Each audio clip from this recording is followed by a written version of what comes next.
guys? It's your boy Sage the Mock from It's Real Wrestling Podcast, doing episode 1. Well, technically it would be episode 2 of the Mae Young Classic, but it would be episode review from episode 1 with round 1 of the Mae Young Classic. Very, very excited to be getting this kicked off for you guys, letting you know how it is, what's going on, and my thoughts on each of the matches. Before I do, support your boys at It's Real Wrestling Podcast by visiting our Patreon, patreon.com/IRWP.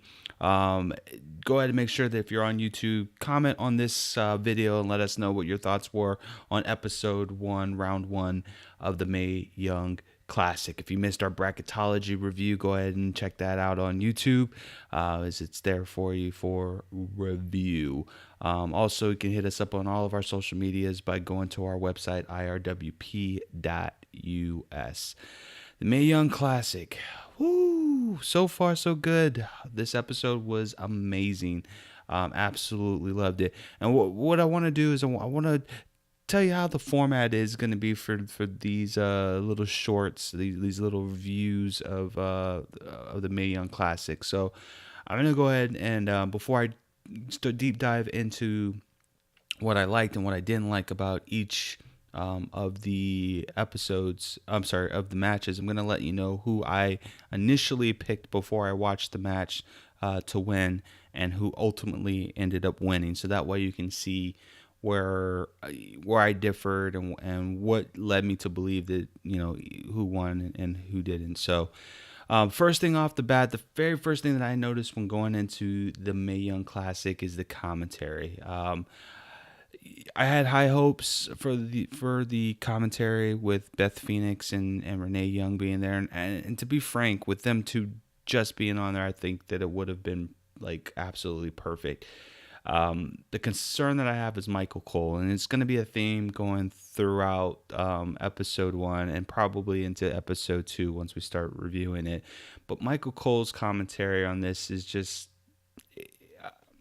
it's like watching an episode of Raw. Some of the things that he says is just nonsense, not very technical in terms of the moves, trying to overhype things when it should just be more about the type of wrestling, the commentary, or the more of an educational and excitement feel, and I don't really get that from Michael Cole. I get a lot of puns, a lot of things that don't really matter, constantly making up backgrounds of the wrestlers that are not closely, remotely related to their persona that they portray. So I felt that it was a little bit of a distracting moment throughout it, and you'll see what I mean, especially during the last match. But going into the very first match, we had Tegan Nox versus Zahara. So I initially picked Zahara, or I should say I picked Zahara to win this particular match. The reason why is before the Mae Young Classic started, there was a report that came out, and I think even WWE said something to that effect, that Tegan Nox was injured during the match. And I might have just misread exactly what it was, but I do remember them saying that it was Tegan Fox that actually won it. So that's kind of what prejudged my... I didn't know anything about Zahara going into it. I've, vaguely know about Tegan Nox, but Zahara's who I have winning this one here. The match starts out, very, very technical. The great exchanges between both women. Absolutely loved how fluid the transitions were between holds and matches. Zahara controlled the crowd amazingly. I thought that was pretty awesome. So you can see that she definitely has that heel tendency building up in her. We kept getting reminded constantly that Tegan is known for having the shiniest wizard. So the build up for her to actually deliver the shining wizard was basically what was driving this particular match. I absolutely loved how Zahara, how she modified her figure 4 leg lock, and did her double knees to the corner to Tegan Nox. There was great points at which I thought that Zahara just had this gift wrapped, and that Tegan was just gonna go out 1, 2, 3. But as the story of this particular match was kind of Zahara focusing on the bad leg of Tegan Nox. Tegan did a great job selling her injury. She was actually slated to be in the Mae Young Classic last year, but because of a torn ACL, she was not able to perform, and that was kind of also the backstory to this particular match. But Zahara ended up being defeated by Tegan Nox with the shiniest wizard, and the wizard wasn't so bad. It was a little sloppy, but it wasn't so bad. I'm hoping that going into the next round, that hopefully Tegan Nox will showcase more of her agility versus more of her technical wrestling, because I would love to see that piece of it. Usually when you use a shining wizard, the shining wizard is usually reserved for people who have either a lot of speed or a lot of agility, and I didn't get that sense from this particular match. So and it might just have been the matchup between both of them, but we'll see going forward. The next match that came up was Rhea Ripley versus Miss Jenkins, or I'm sorry, MJ Jenkins. I had Rhea Ripley winning this one for the simple fact is Rhea Ripley, she's a beast. I mean, that's the best way that I could describe her, is that she's just a total beast, a total badass. I see her going. I literally see her going almost all the way in this particular tournament, and I don't think that MJ Jenkins will beat her. I mean, that was my consensus going into this particular match. So right off the bat, I have to say I love Rhea Ripley's new ring attire. She ditched the total red and black for all black and leather get up. I thought that was pretty awesome. Very, very quick, a lot quicker than she was last year. Her drop kicks were sensational. I thought that they were very, very amazing. MJ Jenkins did a great job at selling her moves. Both of them had great exchanges with some great storytelling during the entire match. I enjoyed MJ Jenkins really getting the crowd's reactions and using that to kind of fuel her power up, her after getting beaten down by Rhea Ripley for the majority of the match, she just kind of powered up and powered her way through. Some great exchanges during that. But ultimately, this ended up with Rhea Ripley hitting the pump handle slam for the win. And great match.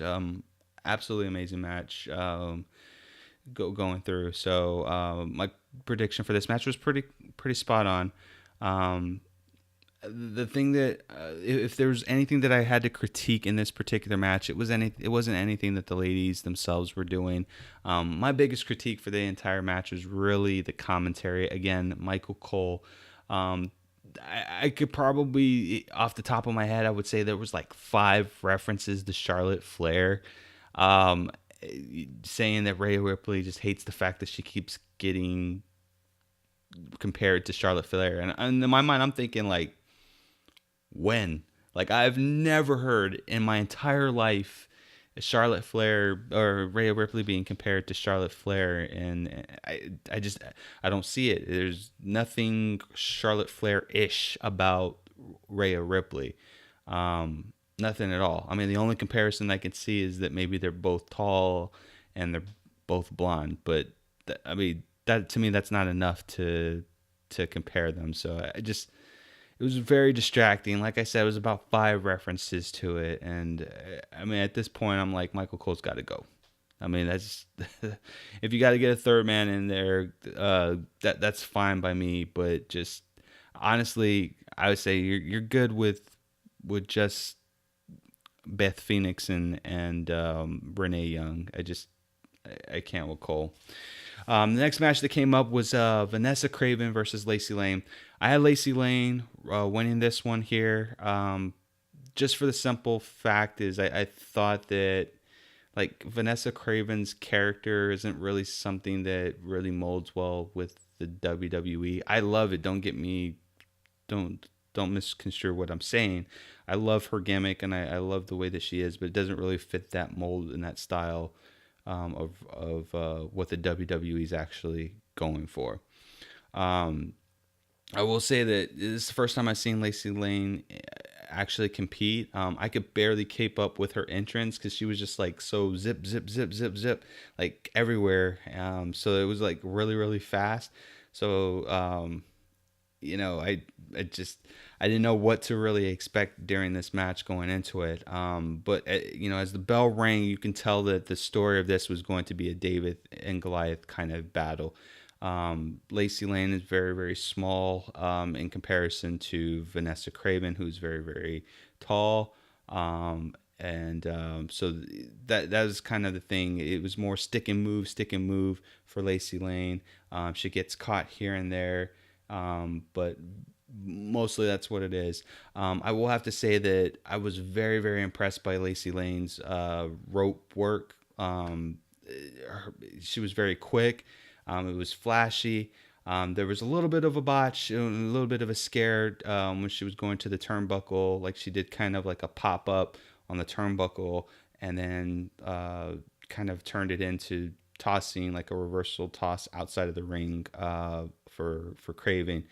And Lacy Lane took a bit of a bad bump on that, but she recovered very nicely. So, I mean, that's the important thing. Kraven looked great with her. She had like this psychotic gimmick, like this doll-like gimmick where she just kind of turned the light switch on and she was just like sadistic. And I absolutely loved that. And as she was attacking Lacy Lane was very persistent in trying to get the upper hand on Vanessa Kraven. I was trying to figure out like exactly how this match was going to end because I couldn't see again Vanessa Kraven hitting anything or I couldn't see Vanessa Kraven winning the match, but I couldn't see Lacy Lane doing something other than a small cradle that would have won like a fluke type of win. But I kept getting distracted again by Michael Cole. I mean, his commentary was missing calls like all over the place, and that was it was getting at me.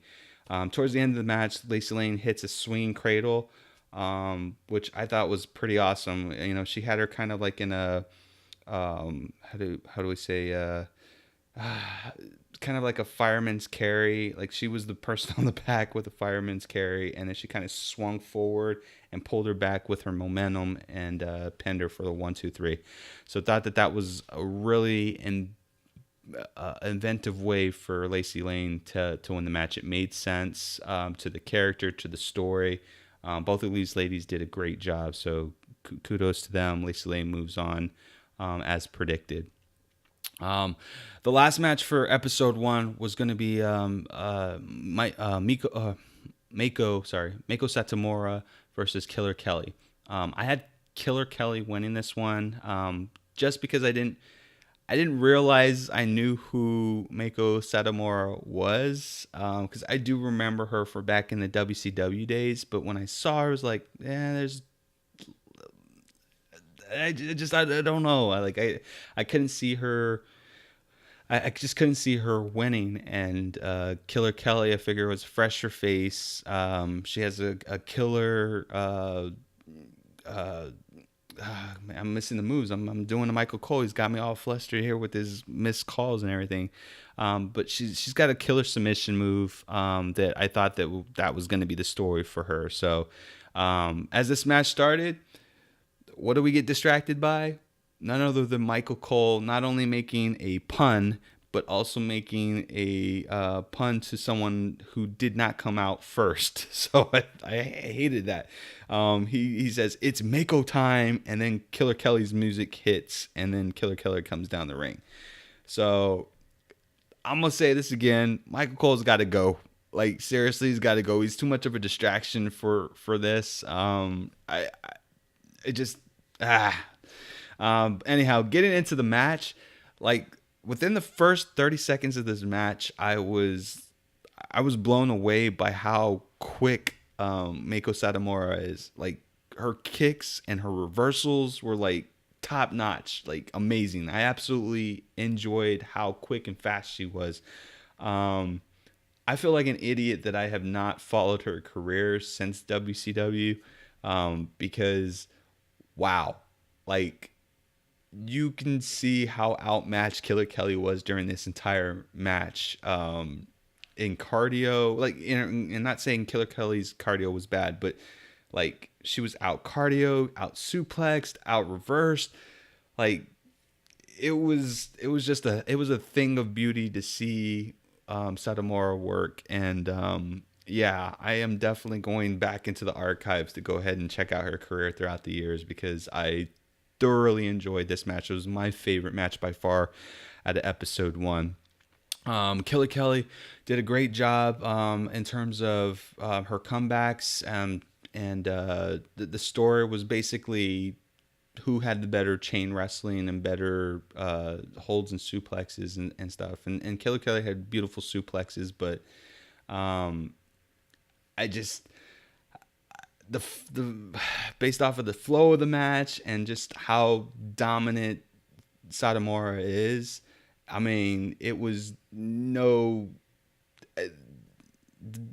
I just knew I kicked myself in the head, and not literally, but I kicked myself and said, "Man, I cannot believe that Satomura is this good," and I have not followed her career.